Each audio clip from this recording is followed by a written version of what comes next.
Hi, I'm Andrea, and for the first time in my life, I'm living alone. No more sharing a bedroom with my brother. No more calling down to dinner from my mom in the middle of a Zoom meeting.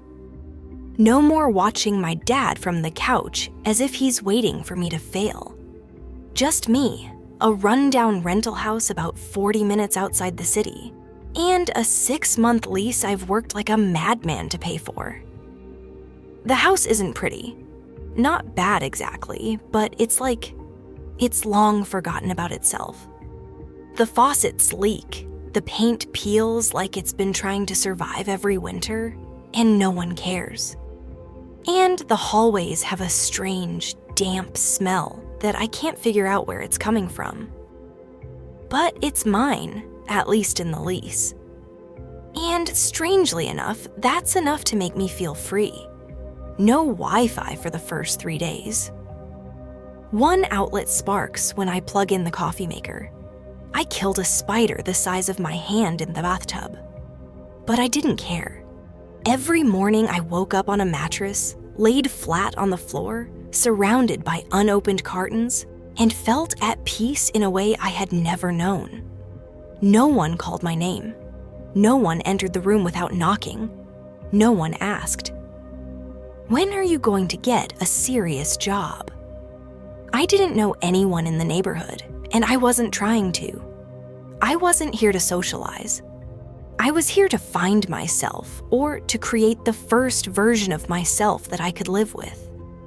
I had a few ideas: a small wood shop, a YouTube channel about rebuilding my life, a mobile coffee shop out of an old van.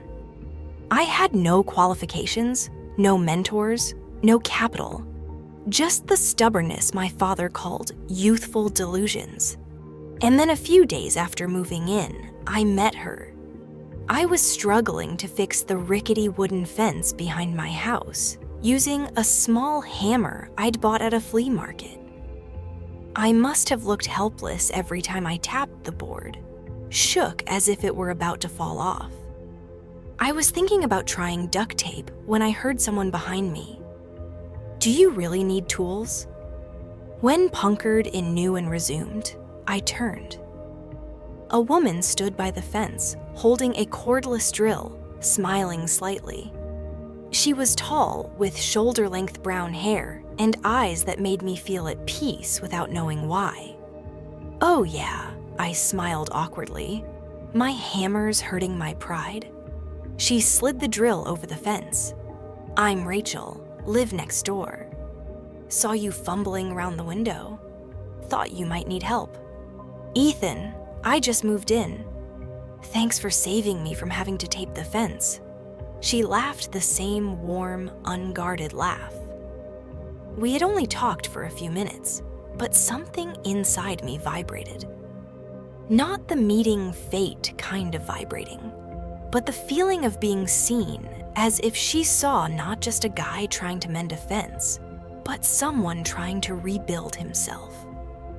Rachel is 39, divorced, has a 10-year-old son named Logan. Her ex-husband disappeared when he found out she was pregnant. She used to work 2 jobs, sleep in her car, and rely on the kindness of strangers. Now she runs an online candle shop. Not rich, but enough to live on and be proud of. I didn't ask much, but the way she spoke, straightforward without victimhood, made me feel small but not weak. She had been through storms. I was just learning to get back up. After our first conversation, I found myself looking at her house more often, not furtively, but expectantly. As if I looked at her at the right moment, I might catch her watering the plants, or hanging out the laundry, or just standing there and smiling. 3 days later, Rachel knocked on my door. She had a box of leftover lasagna from dinner. "I cook a lot," she said. "Logan only likes white pasta with butter." I took the box a little awkwardly and invited her in. My house was still a pile of unopened boxes. A mattress sat in the middle of the living room next to a laptop, a table lamp, and an old fan. Rachel looked around, not judging, just said it's new. New in a rough way, but it could be anything. I don't know why that made me feel so relieved. Maybe it was because she didn't say it's a mess. Or why aren't you done cleaning up? We started seeing each other more often. Nothing planned, no big reason. Sometimes she knocked on the door, bringing over some cookies Logan had made. Sometimes I helped her carry things from the car into the house. Logan got to know me, started asking, "Do you have any games?" And sneaking into my house to play like I was some distant cousin he liked. I started looking forward to the knocks, to the sound of Logan's tiny feet running down the driveway. And the strangest thing was, I was okay with not knowing what I was doing. One evening, I sat on the porch, coffee, and hand-watching the sunset glow red on the horizon. Rachel walked over, no questions, no words, and sat down next to me. She brought 2 slices of grilled cheese and a thin blanket. We sat in silence for a long time until she said, "You remind me of me." Back then, when I was starting over, I looked at her. "You mean when I moved here, I was 29 with nothing but a baby and a mountain of debt. I used to sit here on this porch and think, am I doing the right thing?" I bowed my head. "I'm not sure what I'm doing." Rachel smiled. "No one is, but the fact that you're here alone living is braver than a lot of people out there." That night, I thought about what she said. I used to think that leaving the house was enough to start over, but it seemed like the real beginning was letting someone in. My house was no longer an empty shell. Logan was laughing in the living room. Rachel had left the cookie jar in the kitchen. Things were moving slowly but surely. One afternoon, I helped Rachel fix a broken cabinet hinge in the kitchen. Logan sat on the counter, swinging his legs, holding a chocolate bar. He talked non-stop from schoolwork to a classmate who brought a spider to scare the teacher. "We're going to make a TikTok video," he said, eyes shining. "But Mom said we have to ask you first." I paused for a moment. Rachel smiled, her eyes flickering to mine. She said nothing, but I saw something tender in her gaze, as if she noticed the small change too, and thought it was right. I didn't know what was brewing between the 3 of us, but it was real, and I found myself looking forward to it every day. One night, Rachel invited me over for dinner. Logan wanted to try cooking, that is, making a pizza from scratch and filling it with cheese. I brought a few sodas, and she turned on the string lights in the kitchen, giving the room a warm yellow glow like a small coffee shop. We ate at the peeling wooden table, talking about trivial things. Logan told me about losing his shoes in gym class. Rachel told me about getting fired from her job while pregnant for falling asleep after a night shift. I told her about falling off a ladder, trying to install an air conditioner and installing it the wrong way. We laughed more than I had laughed in a year. After dinner, while Rachel washed the dishes, I stood by drying them. Logan sat in the living room, turning on a cartoon. She didn't say much, just quietly washed them, then passed me the plates. But there was something in the air and the silence that made me feel close. "Did you ever think you'd have someone?" I asked, not looking directly at her. Rachel paused. "Yes."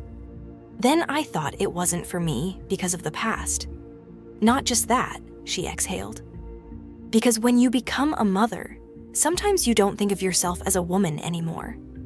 Just a caregiver, a pickup person, a person in charge." I put down the plate. "You're still a woman. It's obvious."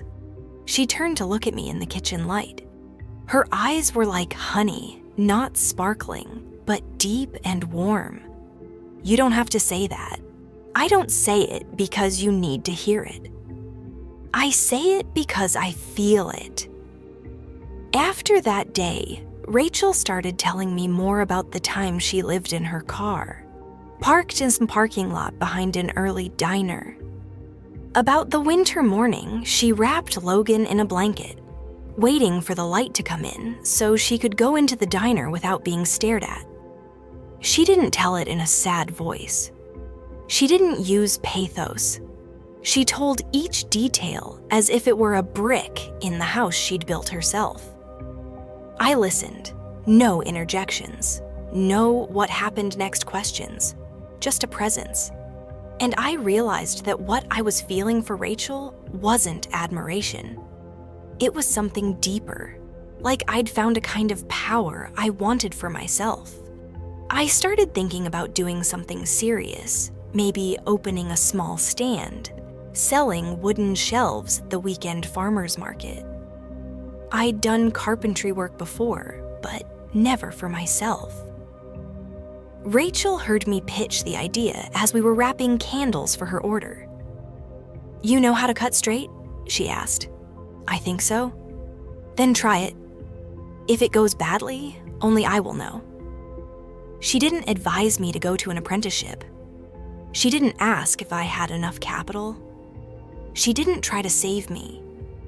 She just pushed me enough to make me feel like I could go on by myself. Making something with your own hands is a strange feeling, exciting, thrilling, and extremely frustrating. The first shelf I made was so lopsided that if I put books on it, they would slide to one side. Rachel looked at it, thought for a moment, and said, "Maybe it's for displaying things that don't need to stand up." We laughed, and I started again. The second shelf was better. Still not pretty, but standing sturdy, like I was slowly finding my balance again. One afternoon, Logan came over. I was sanding the surface of a piece of wood. He leaned against the workbench and asked, almost as if he were interrogating me, "Are you my mom's boyfriend?" I almost dropped the sandpaper. "Why do you ask?" "Because she smiles more. And the other day, I saw her looking at you the way people look at each other on TV." I laughed, confused and touched. "I'm not sure what I am, but I care about your mom and you." Logan nodded. "If you make her sad, I won't be friends with you anymore." Logan's words, simple but direct, made me think more than I thought. I was entering something bigger than a relationship. This was a family, not in the traditional sense, but clearly. And that scared me. Not afraid of love, but afraid of not being enough. Not good enough. Not mature enough. Not stable enough to be a single mother's trust. Not solid enough to be a support for a child who had known abandonment. I began to withdraw. Not much, but enough for Rachel to feel. One night she came over to my house carrying a sandwich box and 2 sodas. We sat on the porch. It was a little chilly. I pulled the blanket over her shoulders. After a moment, she said, "Oh, you're scared, aren't you?" I looked at her, nodded. "I don't blame you," she said, her voice even. I was scared too. Still am. Every time someone was nice to me, I thought, how long will they stay? "I've never really needed anyone," I whispered. "I'm afraid I'll screw things up." Rachel looked straight at me. "I don't need someone who promises forever. I need someone who's here today." That statement. Simple. No pressure made me feel lighter, like she didn't need me to be perfect. Just real. A few days later, Rachel asked me to go with her to the farmer's market. She had a small candle stand. I helped her set up tables, set up shelves, and burn some new scents. A woman stopped, sniffed at the candles, and then turned to Rachel and asked, "Did your husband make these shelves?" Rachel glanced at me, then smiled. Not my husband, but someone I trust. Throughout the day, those words kept repeating in my head. Not my husband, but someone I trust. That night, Logan went to bed early. I stayed to help Rachel clean up the kitchen. When everything was clean, we sat down. 2 cups of hot tea, a plate of cookies, the soft light from the table lamp. She leaned on my shoulder and I said softly, "I think I'm in love with you." She didn't look at me. She just squeezed my hand and whispered, "Then just love." We sat like that for a long time. Nothing more was said, but nothing more was needed. That was when I knew I was no longer looking for a dream. I was building it. Step by step, scratch by scratch, warm moment by moment. And maybe for the first time in my life, I had found something real. I'd been in a loose relationship before, with ex-girlfriends, with my parents, with myself. But with Rachel, it was different. She didn't say it, but there was something in her eyes, in the way she let me into Logan's life that told me this wasn't a temporary stop. I didn't know if I had enough to stay. One Friday night, the weather had turned cold earlier than usual. I took a cheap bottle of wine over to Rachel's house. Logan was asleep early, exhausted from a school picnic. The house was quiet, the lights in the living room soft as cream. Rachel was wrapped in a blanket on the sofa, a book in her hand, her hair loose and lazy. I put the wine down, took off my coat, and sat next to her. "We've never really dated, have we?" I said abruptly. She looked up, tilted her head. "That doesn't count. I mean, dinner out, going somewhere?" Rachel smiled. "Maybe because I don't want to ask my son for permission to go out." I smiled, but my heart was heavy. "I'm just worried that you're sacrificing something." "I'm nothing. Unstable, unclear. You're the world." Rachel was silent for a moment. Then she put down her book and turned to face me. "Ethan, you don't need to be a perfect world. I'm not looking for a savior.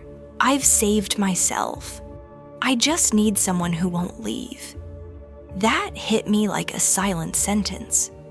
How many things have I walked away from? How many people? We sat close together. Rachel leaned her head on my shoulder, breathing slowly. Outside, the wind hit the glass. Inside, my heart was raging. I turned gently, touching her cheek. She looked up at me, not asking, not avoiding, just waiting. The first kiss came like a breath. Not rushed, not lost. Just a confirmation that we were on the same page. I squeezed her shoulders, pulling her closer. Rachel didn't pull away, but she placed her hand on my chest. A small gesture, just enough to make me stop my body.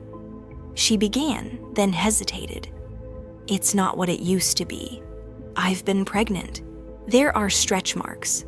There are places where it's not firm. I'm not like the young girls you used to know." I didn't say it right away. I looked at her for a long time, and then reached out to lightly touch the line of my collarbone exposed under my collar. "Rachel, I don't want you to be anyone else." She looked at me, her eyes sparkling with tears.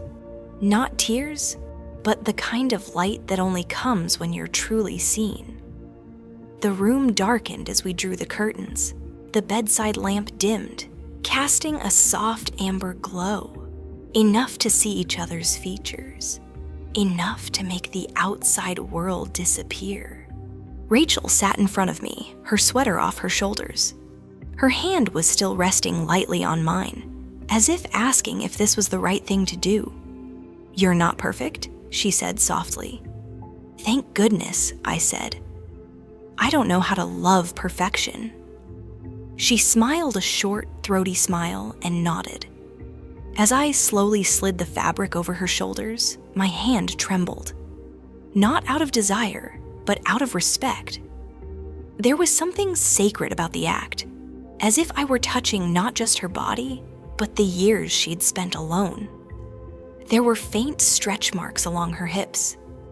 There were curves that were a little later than the models I'd seen. There was a small scar near her ribs, a whisper of hard times. I kissed it slowly, reverently, not to erase it, but to remember it. I brought a life into this body, she said, her voice very soft, and learned to love it again. But sometimes I'm still afraid that others will look at it and not understand. I didn't answer with words. I answered with a look, with a gentle palm, with an unhurried silence, and with my own presence. Complete unflinching. Her breathing gradually joined mine. Steady, warm, almost rhythmic.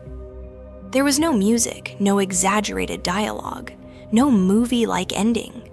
Just the sound of the wind blowing through the half-closed window, and two broken people finding a new kind of wholeness. Imperfect, but real. We loved each other, not like young people rushing to discover, but like two survivors slowly, carefully, but holding nothing back from the past. Afterwards, we lay side by side. No blankets, no covers, just skin to skin and the quiet rhythm of our hearts. Rachel turned to me, her eyes tired but peaceful. I don't think I'll ever let anyone into my life like that again. I don't think anyone will ever trust me like that, I said. We made no promises, no talk of future or forever. But something between us was written that night with breath, courage, and trust. For the first time in my life, I didn't feel like a boy in love with a woman who had experienced life. I just felt like a man in love with a real woman. The next day, when I left her house to go back to mine, the early morning light caught my hair. Nothing was different on the outside. But I knew everything on the inside had changed. I was no longer the boy living in a rented house. I was the one chosen to enter a family. Not because I was perfect, but because I was real. The day my parents came to visit, I was unannounced. I was cleaning the kitchen when there was a knock on the door. Not soft, not expectant. The kind that told me it wasn't Rachel or Logan. I opened the door, and standing before me were Mr. and Mrs. Bennett, with the same look they'd given me when I told them I wanted to quit college. Mom was the first to speak. "Let's stop by for a bit. Your dad wants to see how you're doing." I stepped back to let them in and tried to clear some of the wood chips from the dining table. They looked around. Their eyes took in everything. The half-finished shelf, the crooked lamp, the painting Logan had painted on the wall. No compliments, no acceptance, just an awkward silence. "So this is your free life?" my dad asked, hands on hips. I took a deep breath. "Yes, and I'm okay." "Okay," Mom repeated it as if it were a disgusting word. "No steady job, no insurance. Living off the grid. Is that what you call?" "Okay," I didn't respond. I was used to the way they made my dream seem like a joke. We heard Mom continued, her voice dropping. "You are living near a woman older with children." I looked at her. "Her name is Rachel, and she's not a woman with children. She's the one I love." The air grew cold. My dad growled. "You're 23. She's almost 40. She has children." "What are you thinking?" "I'm thinking," I said slowly, "that for the first time in my life, I don't need permission to be who I am." Mom looked at me as if I had just disowned my family tree. "She's not your future. She's a setback." "No," I said, "she's what keeps me going." They left without eating, without hugging me, without saying goodbye. Before walking out the door, my dad turned and threw one last line. "When you wake up, don't expect us to still be waiting." The door closed. I stood there, my hands clenched, my heart pounding, not with anger, but with sadness. That night, I didn't tell Rachel. I sat alone on the porch, drinking a cold beer, trying to swallow the feeling that I had just lost a part of my blood just because I dared to choose something different from them. A few days later, Brandon, my old college buddy, texted me out of the blue. "I'm on a business trip near you. Wanna meet?" We used to be like brothers, sharing dreams, getting drunk on the soccer field, skipping class to brainstorm startup ideas that never came to fruition. But when I dropped out of school and moved away, we lost touch. I agreed to meet partly out of curiosity, partly because I needed to hear a voice from the old world. Brandon drove a new car, wore a shiny watch, and had his hair slicked back. We met at a small coffee shop in town. After a few small talk, he looked at me more closely and asked him, "I heard you live with a single mother." I nodded. "Her name is Rachel." "You love her?" Yeah. Brandon sipped his coffee, then put it down. "Do you know what you're doing?" The question. Not harsh, but heavy. "I know I'm living," I said. "You can live and still move forward, Ethan. Not in a small town, making wooden shelves and raising other people's children." I squeezed his hand. "You make it sound like I'm being pulled down." "Not pulled down, but limited. You can do more. You had dreams, remember, of a design studio, creative products, fundraising, big ideas." "I still have those," I said, though I was skeptical of myself. Brandon pulled out a piece of paper, a business card. "My company is hiring for a product development position, internship, but with a roadmap. Maybe I can help if you really want to come back." I took the card, gazed at it. Part of me was still drawn to that place, the city, the pace, the opportunity, the fame. But another part no longer belonged there. I didn't tell Rachel about Brandon, nor about the business card. But for the next few days, I acted as if I lived in two worlds. One of sawing in the garage dinners with Rachel and Logan, morning bike rides around town. The other of me in a dress shirt, sitting in meetings in a glass office, signing off on product drawings. And I didn't know which was more real. Rachel sensed it. Of course she did. She didn't ask right away, but I saw something different in her eyes. Not doubt, but anticipation. Like she knew and was giving me time to tell her. I came home late that night. Logan was asleep. Rachel was folding a blanket on the sofa. I walked in quieter than usual. I put my bag down and walked over to her. "Are you okay?" I asked. She didn't look at me. "You're thinking about leaving, aren't you?" I froze. "Brandon came to see you," she said, her voice soft, as if she were telling someone else's story. "You're not very good at hiding it." I didn't deny it. I just sighed. "I'm not sure what's right. I had a chance, and I don't want to blame myself for not trying." Rachel nodded.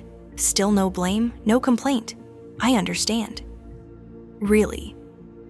She walked into the bedroom, shut the door, and for the first time since I'd known her, the distance between us felt like miles. I woke up early the next morning.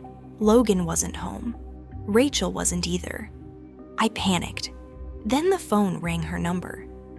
"Logan didn't see you last night. He thinks you left." I felt like I'd been doused with cold water. "Where did you look?" "North Park School." Not there. I rushed to my car and drove around town. Every turn was a curse that had yet to be broken. I imagined the boy huddled at the bus stop, lost, thinking he had been abandoned again. I found Logan after almost an hour, sitting alone under the porch of the town library. His face was red. His hands were shaking slightly. "Logan!" I shouted, running back. He looked at me, eyes filled with tears, and hugged me tightly. "Why did you leave?" he choked out. "You said you wouldn't be like my dad." I didn't know what to say. I just hugged him tightly. "I'm sorry. I'm not going anywhere. I just got lost." When we got back to Rachel's house, she opened the door to find the two of us standing there soaked. She didn't say anything, just pulled us both in for a hug. In her arms, I saw what no other chance could give me unconditional forgiveness. That night, after Logan fell asleep, Rachel and I sat on the porch like so many times before. But this time I took her hand first, initiating without hesitation. I don't know if I'll succeed. I don't know how many shelves I'll make, but I do know I want to stay. Rachel looked at me saying nothing. Then she nodded. "No one expects you to be perfect, Ethan. We just want you there." I took the card from my pocket, tore it in half, and placed it in the almost burned candle. The flame flickered and died.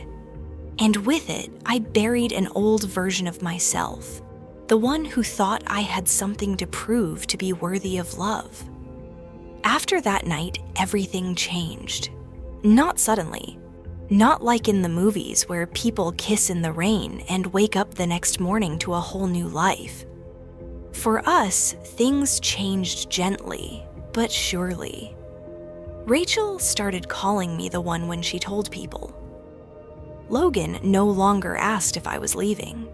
He just knocked on my door in the morning and said, "Do you want pancakes?" I started making more shelves, and Rachel helped me list them on an online store. One person ordered, then two. Then someone asked, "Do you do custom orders?" I didn't know if I could do it, but I said yes. And then I learned how to do it. One afternoon, Rachel and I took Logan to the park.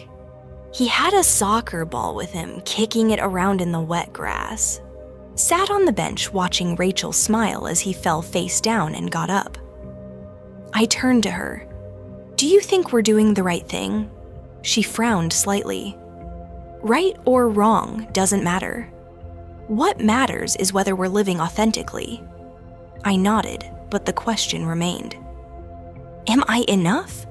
The next day, Logan dropped his bike in a ditch. He ran home, scraping his hand mud splattered up to his collar. "Where's Tom?" he shouted on the verge of tears. "I want Tom." Rachel was holding the first aid kit. She froze. So did I. Not him. Not Uncle. Tom. As if I were a real part of him. I walked over and bent down to wipe the scratch as gently as I could. Logan stopped crying, keeping his hand in my lap, as if it were the safest place to be that night. As Rachel and I cleaned up after dinner, I asked quietly, "Have you heard Logan call me Dad?" She nodded, not looking up. "He's been thinking that for a long time. He just hasn't said it."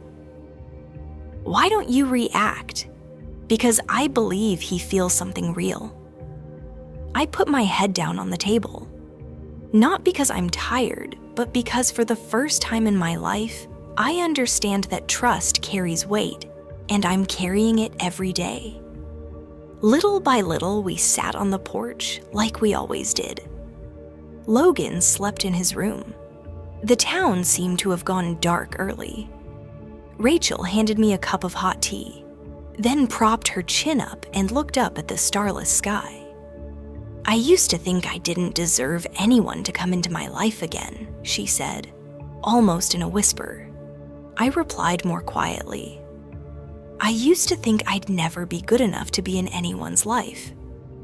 We looked at each other. Nothing more needed to be said. But in that moment, I knew if this was a family, I was no longer standing outside.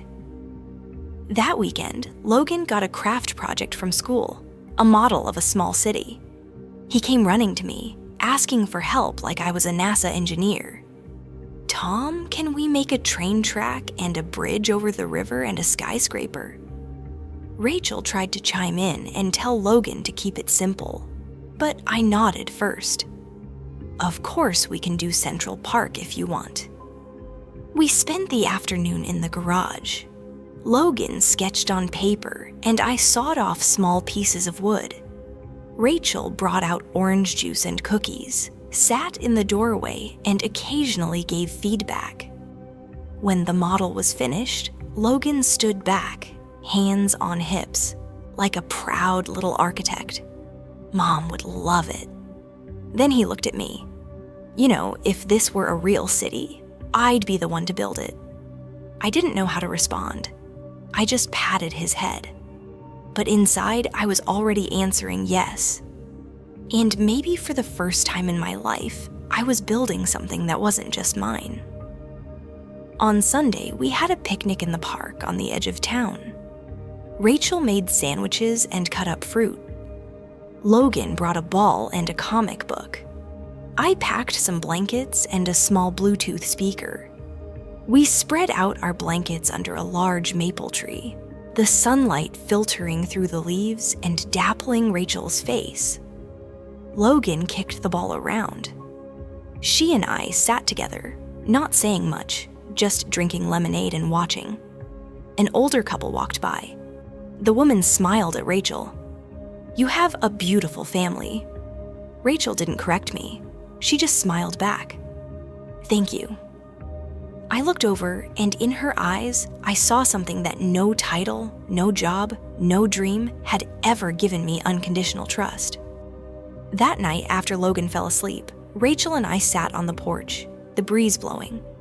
I looked at her. Soft brown eyes, wind-ruffled hair, a cup of tea in her hand. She tilted her head, asked, "What are you thinking?" I replied, unprepared. "I think I'm in love with you." Not in a new, exciting way, but in the way that when I look ahead, you're always there. Rachel didn't seem surprised. She just smiled. A smile that wasn't loud, but enough to make my heart skip a beat. "Then just love," she whispered. "Don't try to understand it. Just be there." I took her hand. This time it didn't shake. There was no doubt because I knew I was here, really, and I didn't want to go anywhere. I moved into Rachel's house on a Monday morning. No ceremony, no name tag on the door, no truck full of stuff. Just 3 boxes of clothes, a few woodworking tools, and a stack of books I hadn't finished reading. Rachel cleared out a closet for me. Logan made a small sign to hang on the door. Tom's area knocked 3 times before entering. I hung it up as if it were the first credentials I'd ever received for my new role.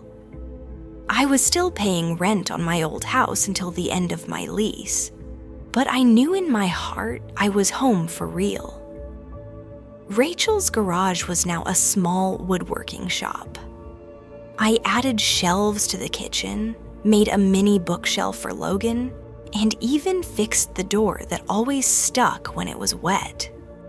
Rachel helped me photograph the products, write descriptions, and set prices. She even added a handmade wood section to her candle website. We didn't call it a business,